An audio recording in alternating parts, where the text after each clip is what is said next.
Oi, pessoal! Eu sou a Amanda Gonçalves. Eu sou a Ananda Guedes. E eu sou a Gabriele Fernandes.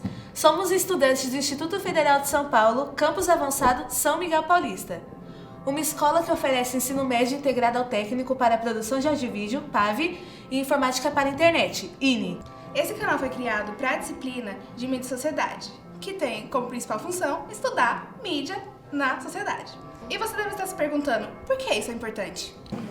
Bom, a sociedade está mudando, sempre mudou e continuará mudando. Porém, mudanças que antes demoravam de geração para geração acontecem agora na mesma geração. A computação tem sido um dos vetores de aumento da velocidade dessas mudanças e é uma área que atualmente permeia todas as outras áreas do conhecimento.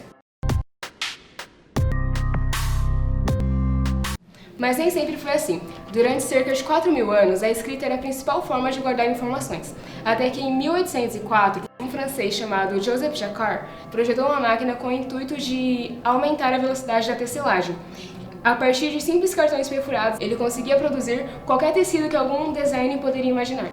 Por milhares de anos, a maneira como a informação era enviada não mudou, mas no século XIX, a velocidade de envio da informação aumentou muito, graças à eletricidade. Mas era um processo muito complexo. Então, na década de 1840, ele foi substituído pelo código Morse, que utiliza vários pulsos de eletricidade longos e curtos para soletrar o alfabeto. A partir disso, foi criado o telégrafo elétrico, com as informações da Era da Informação. Em meio ao enigma das moléculas e à criação da ordem exposta pelo físico Clerk Maxwell, Alan Turing trouxe à sociedade seus algoritmos computacionais que marcaram o início da era dos computadores. Uma máquina cujo único propósito servia para armazenar e processar informações. A sua parte foi apenas uma parte do processo. Em 1937, o matemático Shannon deu à informação sua própria unidade medida, o código binário.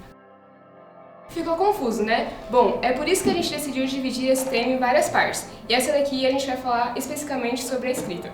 E no vídeo de amanhã, outros alunos vão falar mais sobre esses dois moços.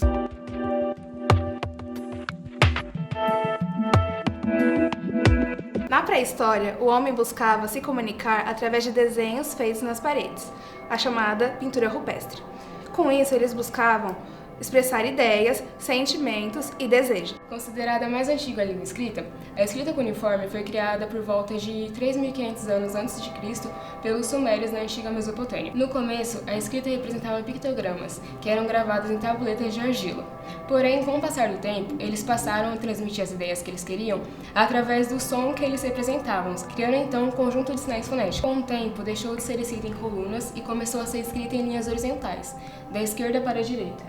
Com o passar do tempo, se popularizou e foi adotada por outros povos, como os acadianos, babilônicos, hitistas, elamitas e assírios. Era utilizada principalmente na contabilidade e na administração.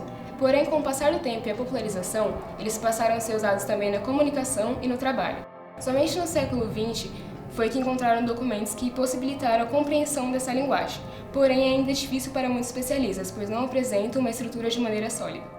A escrita cuneiforme era muito complicada, com 2.000 sinais cuneiformes originais, inicialmente formado como um sistema pictográfico. Mas ao passar do tempo, os grifos começaram a ser escritos em tábuas de argila com a ajuda de um estilete em formato de cunha. Os textos encontrados são de cartas, rezas, receitas e etc. Pouco tempo depois dos sumérios inventarem a escrita cuneiforme, os egípcios criaram a escrita hieroglífica. Os egípcios desenvolveram um tipo de escrita que se baseava em pictogramas, fonogramas e outros signos determinantes em escrita ideográfica, ou seja, sem vogais. Portanto, os hieroglifos associavam as imagens ao som que elas tinham. Esse sistema de escrita recebeu a designação de hieroglífica, do grego hieros, que significa sagrado, e glien, que significa gravar, porque foi criado para servir os rituais religiosos, usados em túmulos e templos, os monumentos estatais, as comemorações de acontecimentos militares e, em última instância, até serviu para registrar um agradecimento a um governante, por exemplo, a Pedra de Roseta, na qual se podem observar hieroglifos, forma cursiva da escrita egípcia e letras gregas. A escrita hieroglífica era utilizada nos documentos da vida pública e nas inscrições mais importantes. Para o dia a dia, os egípcios desenvolveram, por volta de 2400, a escrita hierática, uma forma simplificada de hieróglifos. A escrita hierática cursiva era utilizada pelos sacerdotes nos textos sagrados. Mas, dada a altura, também a hierática deixou de responder à procura de exigências do cotidiano. Foi então que esse povo idealizou a escrita demótica, designada então a escrita do povo. Por volta de 500 anos antes da nossa era, sendo que está constituída uma redução da hierática, que por si só já era uma redução da hieroglífica. Relativamente ao suporte, há a registrar uma evolução no sentido da multiplicação, e que vai desde as inscrições de objetos em barro cozido, passando pelas pinturas das paredes dos templos e das câmaras funerárias em pedra e madeira, culminando com a utilização do papiro nos manuscritos. Efetivamente, o papiro, invenção atribuída ao povo egípcio, foi o material mais importante para esse segundo sistema de escrita. A ele associamos a escassez, sentida a determinada altura de pedra para as placas, já que a mesma era utilizada para a construção de pirâmides. Houve então as necessidades de encontrar um novo suporte que a substituísse, e a resposta foi encontrada no seio da própria vegetação do Egito, mais precisamente nas plantas, que cresciam na margem do rio Nilo. Falamos das plantas papiros que cresciam nas terras pantanosas da foz do Nilo e cujos caules chegavam a ter 4 metros de altura.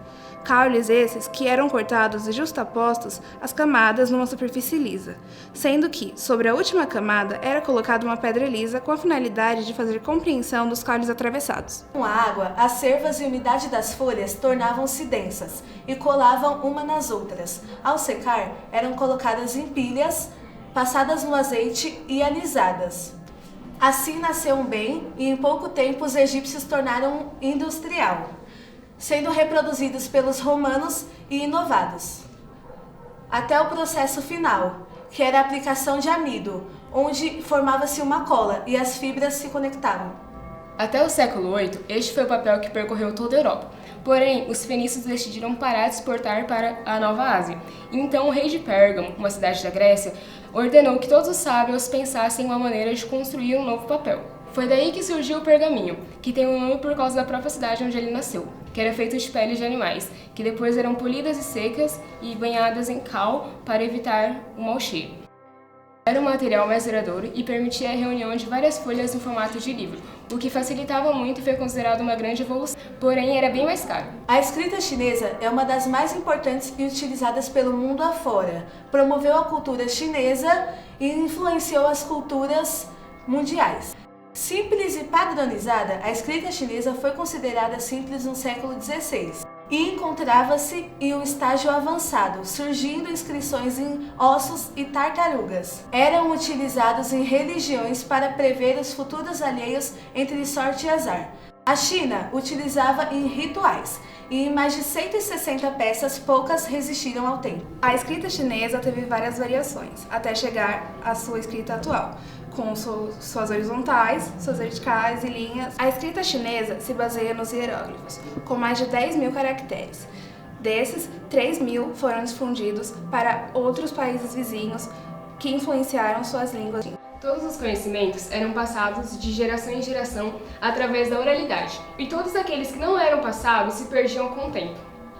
A escrita vem para garantir o registro das ações e dos pensamentos humanos. Palavras permitem que ideias perdurem por eras. Agora, a informação podia viver fora do cérebro humano. Então é isso, pessoal. Todos os dias de setembro, exceto os sábados e domingos, vão ter vídeos aqui no canal. Se inscreva no canal e ative as notificações. Deixe seu comentário, se o comentário estiver ativado. Compartilhe com seus amigos e tchau! Tchau! Não esqueça de usar a hashtag VEDSPAV1, eu acho. Tchau, pessoal! Tchau, gente! Tchau! Tchau, aleluia!